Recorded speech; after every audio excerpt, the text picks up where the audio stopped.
लेकिन इस पर आज तक 5 साल होने को किसी एक भी फर्द को हिम्मत नहीं हुई कि इस इबारत पर बात कर सके।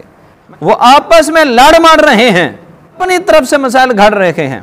असल तकलीफ ये है, असल मसला ये है, और बहाना किसी और चीज को बनाया जा रहा है। और जो है इस साजिश को समझो, सुनियो, इस साजिश को समझो। तुम रवाफिज का सहूलतकार है और ये भी रवाफिज के सहूलतकार एक ही पार्टी है, तो जो मर्जी कहते रहे। और इस मसले को क्यों उठाया जब ये दफन हो चुका है? फिर इसको जिंदा करने की क्या जरूरत पड़ी है?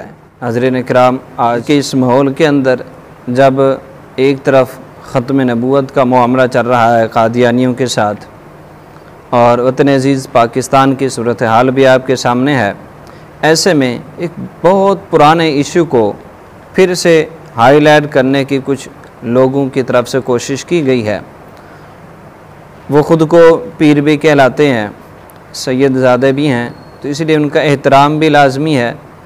मैं अदब एहतराम के दायरे के अंदर आज कुछ बातें उनसे गोशगुजार करूँगा और आप सब अहबाब के सामने कुछ हक़ाइक़ रखने की कोशिश करूँगा।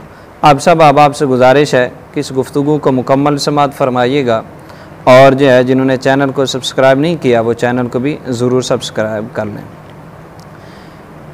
मसला ये हुआ है, ख़ता इज्तिहादी क़िबला इमाम जलाली ज़ीदा शरफ़हू ने आज से तकरीबन 5 साल पहले जो लफ़्ज़ इस्तेमाल फरमाया सय्यद कायनात के मुतालिक, अब उस पर कुछ वावेला किया जा रहा है, कुछ बातें की जा रही हैं। अब इस पर असल दर हकीकत बात यह है कि उन लोगों ने हकीकत को अभी तक समझा ही नहीं है। जो लोग उस वक़्त शोर मचा रहे थे उनकी हकीकत खुलकर सामने आ चुकी है अब सबके सामने। किस तरह वो रवाफिज़ की गोदों में जाके बैठे और किस तरह उन्होंने अपने आप को ख़ुद ही एक्सपोज़ किया, और ये अपने अक़ायद उन्होंने जब वाज़े किए तो दुनिया के सामने खुलकर आ गया कि ये किस धड़े के बंदे हैं, और सुन्नियत का सिर्फ इन्होंने लिबाद ओढ़ रखा था।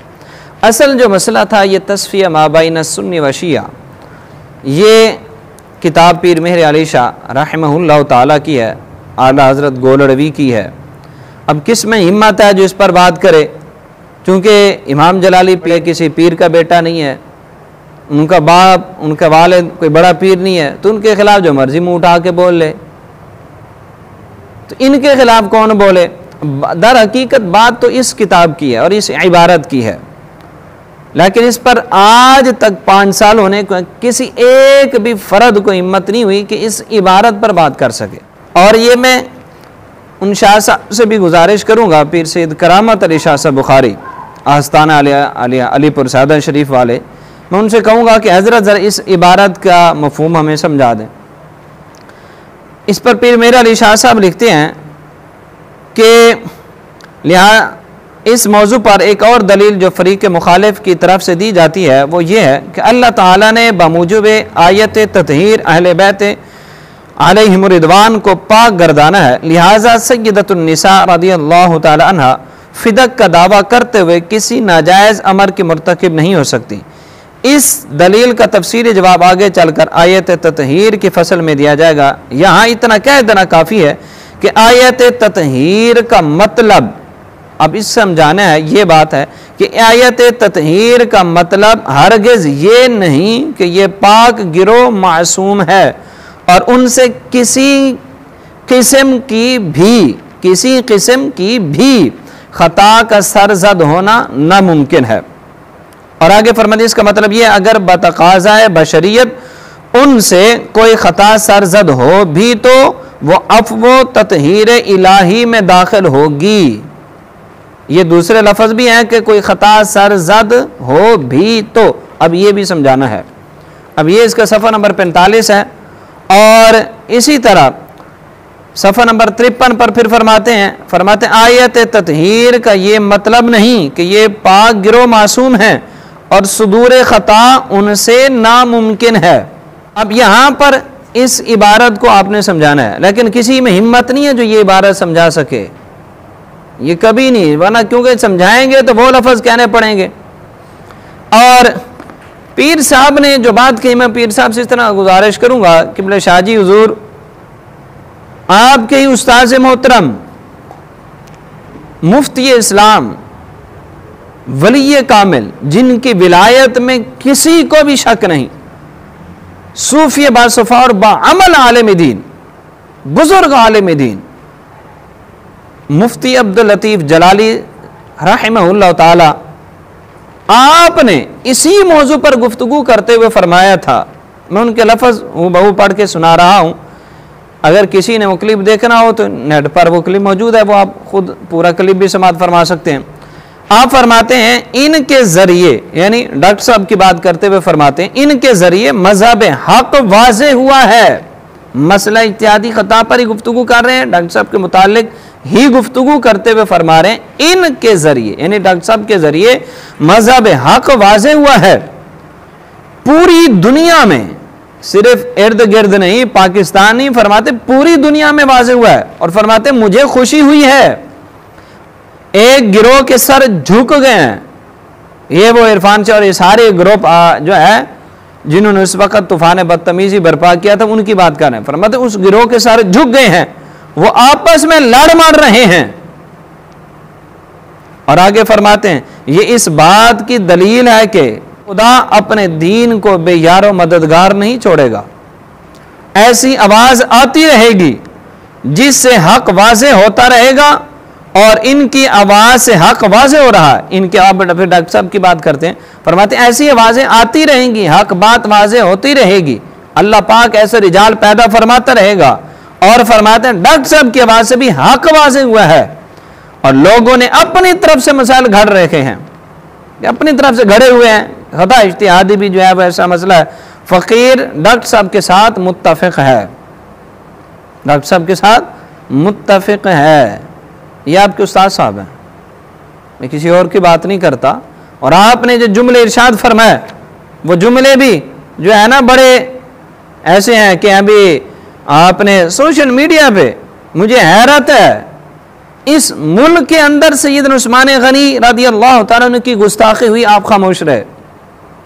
स्वीडन का मामला हुआ, आप खामोश रहे। अभी खत्म नबूवत का मसला चल रहा है, आप खामोश हैं।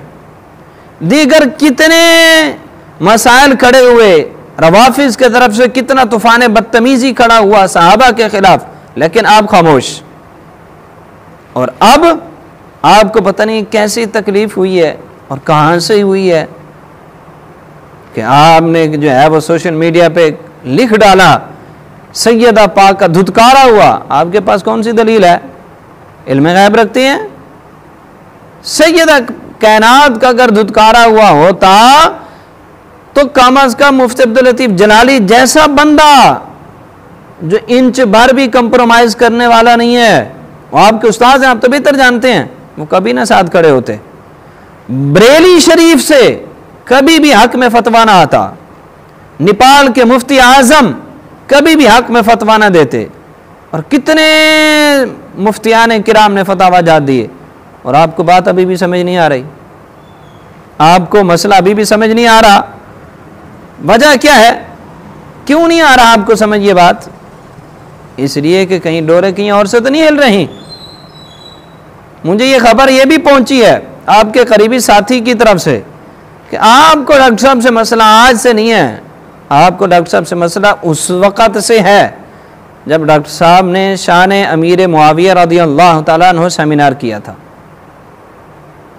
अगर आप ये हकीकत ये बात नहीं है, गलत खबर है, तो अपने इसी सोशल मीडिया अकाउंट पे ज़रा एक हदीस पाक सैयदना अमीर मुआविया की शान में तो अपलोड कर दें, वो तहरीर कर दें, लिख दें, पता चल जाएगा। वो सैयदना अमीर मुआविया रज़ियल्लाहु तआला अन्हु कि जिनकी शाने हुजूर गौसे आज़म रज़ियल्लाहु तआला अन्हु जैसा बंदा, भली ये कामिल, बल्कि गौसे वक़्त गौसुल आज़म बयान करते रहे। ये किताब उसूलुद्दीन के अंदर मौजूद है। हत्ता कि हुजूर गौसे आज़म रज़ियल्लाहु तआला अन्हु ने तो खुलफ़ाए राशिदीन के अंदर सैयदना अमीर मुआविया को शामिल फरमाया। ये सफ़ा नंबर 253 पर फिर आगे चलकर बाकायदा अलग से फिर एक बाब बांधा, खिलाफत मुआविया रज़ियल्लाहु तआला अन्हु, इसको फिर बयान किया 271 पर। अगर ऐसा मसला नहीं है तो आप भी हिम्मत करें, एक सहाबी रसूल की शान तो बयान करनी है, किसी और की शान की बात तो मैं नहीं कर रहा आपसे। असल मसला ये है कि रवाफिज के जो नजरियात हैं उसके आगे कौन बंद बांध रहा है और उनके बयानिए का सहूलतकार कौन बना हुआ है। जो उनका बयानिया है उसके सहूलत कौन फराहम कर रहा है, उसका सपोर्ट कौन कर रहा है, और उनके नज़रियात जो बातिल हैं सहाबा के ख़िलाफ़, अहले बैत के ख़िलाफ़, अंबिया के ख़िलाफ़, उनके आगे बंद कौन बांध रहा है। असल तकलीफ़ ये है, असल मसला ये है, और बहाना किसी और चीज़ को बनाया जा रहा है, तो ऐसा नहीं चलेगा।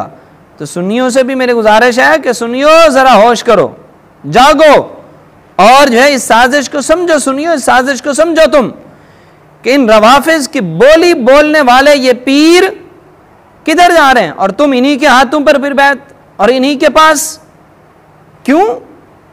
कि अब औलिया किराम जो बरहक हैं वो मौजूद नहीं है, जिनका कायद व नजरियात वही वली कामिल भी वही बन सकता है जिसका अकीदा बिल्कुल खरा हो।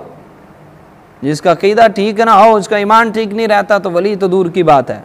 तो इसलिए हमें इसकी तरफ तवज्जो करनी चाहिए। और एक और आखिरी बात अर्ज कर रहा हूँ कि सैयदा कायनात के मुतालिक अगर ख़ता इज्तिहादी की निस्बत करना दुरुस्त नहीं, वजह बयान की जाती है जो उनके पास नस्से क़ती थी। तो मेरा सवाल इतना है, पहला कि सैयदा आयशा सिद्दीक़ा रज़ियल्लाहु ताला अन्हा भी आयत तत्हीर में शामिल हैं, आयत तत्हीर में शामिल हैं। जंगे जमल में उनके पास भी नस्से क़ती थी, उनके मुतालिक ख़ता इज्तिहादी का कौल क्यों करते हो? हज़रत सैयदना अमीर मुआविया रज़ियल्लाहु ताला अन्हु जंगे सफ़ीन के अंदर उनके पास भी नस्से क़ती थी, और बाज़ ने तो यहाँ तक लिखा भी है, और जब मेरा एक मुहक्किक बरतानिया के साथ मुकालमा हुआ तो उन्होंने भी फरमाया, कहने लगे कि सैयदना अमीर मुआविया को ने इज्तिहाद नहीं किया था, उन्हें इज्तिहाद में खता नहीं हुई, मामला को समझा नहीं, तो खता इज्तिहादी तो उनसे नहीं, फिर उनके मुतालिक खता इज्तिहादी का कौल क्यों किया जाता है? फिर उसे भी गुस्ताखी शुमार करो। और फिर ये जो कहा जाता है कि भी हाँ जी सैयदा तय्यबा ताहिरा सैयदा फातिमा ज़हरा रज़ियल्लाहु ताला अन्हा के मुतालिक हमने तो कहा ना, डॉक्टर साहब ने तो तीसरे दर्जे पर जाके कहा कि तीसरे दर्जे में जाकर जब सवाल किया जा रहा उस वक़्त ये कौल किया जा सकता है, वो भी इज्तिहादी जिस पर अजर सवाब है। एक और मुल्ला ने नाम निहाद शेखुल इस्लाम ने सीरत रसूल किताब के अंदर उसकी जल्द नंबर 6 सफ़ा नंबर 403 के ऊपर गलत फहमी का लफ्ज़ इस्तेमाल किया। गलत फहमी की अजर नहीं है इस पर, खता इज्तिहादी पर अजर मिलता है, गलत फहमी पे कोई अजर नहीं मिलता है। गलत फहमी तो आम लोगों से भी हो जाती है। अब इस पर किसी ने कोई फतवा लगाया, किसी को कोई दर्द उठा? क्यों नहीं उठा? इसलिए कि वो रवाफिज का सहूलतकार है और ये भी रवाफिज के सहूलतकार एक ही पार्टी है, तो जो मर्जी कहते रहे। यही लफ्ज पिंडी वालों ने कितनी बार कहा, किसी को दर्द क्यों नहीं उठा? इसलिए कि वो भी रवाफिज के सहूलतकार, आप भी रवाफिज के सहूलतकार, तो कोई मसला ही नहीं है।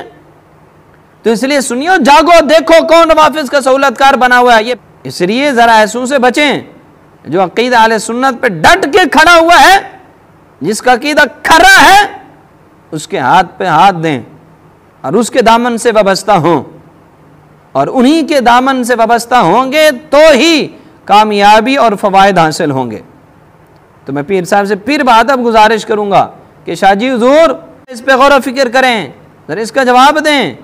ऐसे माहौल के अंदर आपको ये दर्द क्यों उठा और इस मसले को क्यों उठाया जब ये दफन हो चुका है? फिर इसको जिंदा करने की क्या ज़रूरत पड़ी है? इसलिए ज़रा खुदारा रहम कीजिए, आले सुन्नत पर रहम कीजिए।